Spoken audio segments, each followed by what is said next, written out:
My name is Nicky Alfonso. I'm a commercial fisherman. I'm a third generation fisherman. And I've been fishing since I'm out of high school, since I graduated. That was in 1983. Good. I'm Lisa Alfonso, his wife. We've been married for 25 years, and we have two children, two girls. And as a commercial fisherman, the lives that we live, we was able to put our youngest daughter through college. That was her dream. And she just graduated about 3 weeks ago from Our Lady of Holy Cross College. And it was in nursing. So it was a tough road for us because in our family, none of me and my brothers or sisters went to college.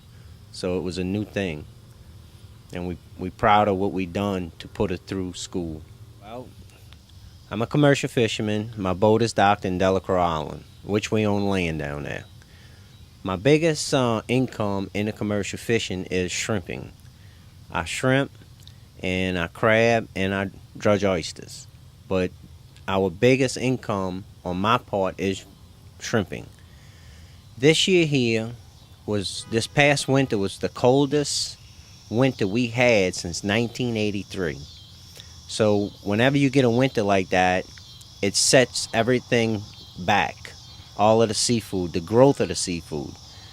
So this year here, when the crabs started biting, and we was crabbing and shedding crabs, the oil spill hit. Well, in that period of time, the freshwater diversion in Carnarvon was on a test site. It went from 2,000 to 4,000 to 6,000 to 8,000. 8,000 is highest capacity. So since that happened with the oil spill, they left it at 8,000. So what it did was it flushed all our brackish water seafood and saltwater seafood out. There's only so many things can tolerate fresh water, and our Brazilian shrimp cannot tolerate fresh water. Usually after a cold winter, and it is recorded that in 1983, after the freeze that we had, it was one of our biggest Brazilian seasons really ever that I can remember. What happens is it kills a lot of the fish and a lot of things in the water that eat the shrimp. So it allows the abundance of shrimp to live. Well, now, with them doing this with the diversion, it pushed the Brazilian shrimp out closer to the oil spill. And I went out there and shrimped a couple of times just for myself to see what was going on with it. To see if shrimp was live, see if fish was live, see if crabs was live. And that's to give myself satisfaction on I still have faith that our seafood industry can bounce back off of this.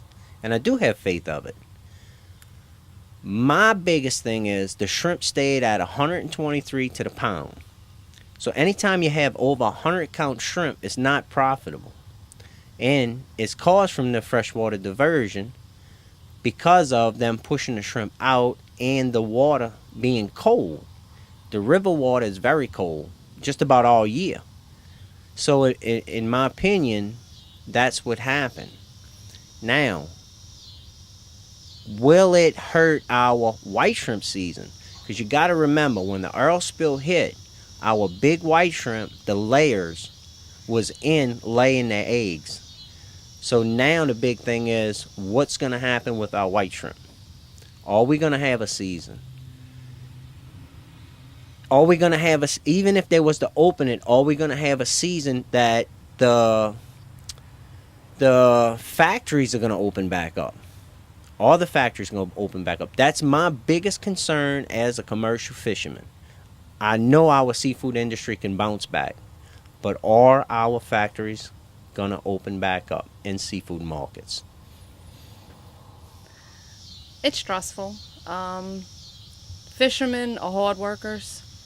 They know nothing but working hard. So when they have a lot of downtime, I think a lot of them, including him, got very depressed when the oil spill hit.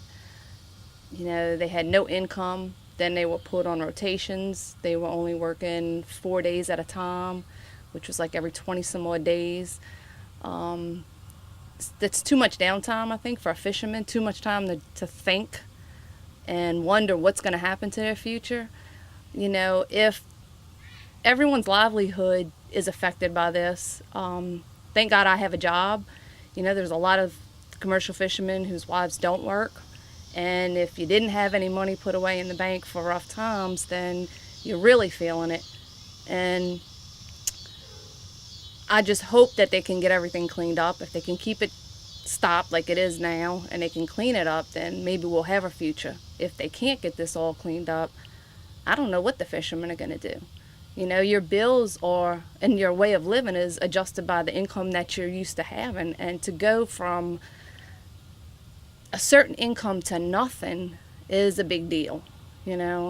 People, they could very well lose what they have.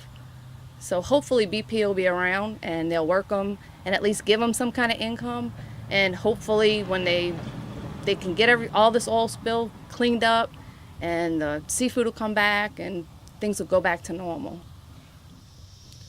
I am working on a Vessels of Opportunity. And in the beginning, it was very rough because they worked us 4 days on and 8 days off. Usually, I don't never have off. I work to the way the seafood industry is. And I've never had to have somebody tell me when I can go out and when I can't.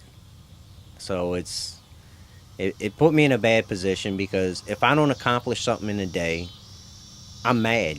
I'm mad. And you can ask her. I like to get something done every day. That's the person I am. I think if the fishermen bounce back after Katrina, they can bounce back from anything. I really do. Fishermen are strong. Even right now with this Vessels of Opportunity, it's amazing to go out there and see these fishermen work boom, hard boom, work soft boom. They want to protect their industry. They want to protect our land that produces our seafood. And it's very important. I think these fishermen can bounce back. Just, we don't need no storms. We really don't. I think they need to test it to prove to the public that the seafood is good. Once they do that, I think we can bounce back. But I don't think it needs to be drug out long term. I think this is something they need to get on now.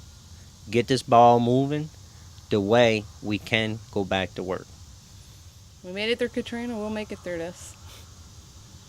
And they're starting to work them more now, so it's less downtime, less time for them to think. I think the more they work the fishermen, the better off the fishermen will be. I'm ready to go back to work. What I call work.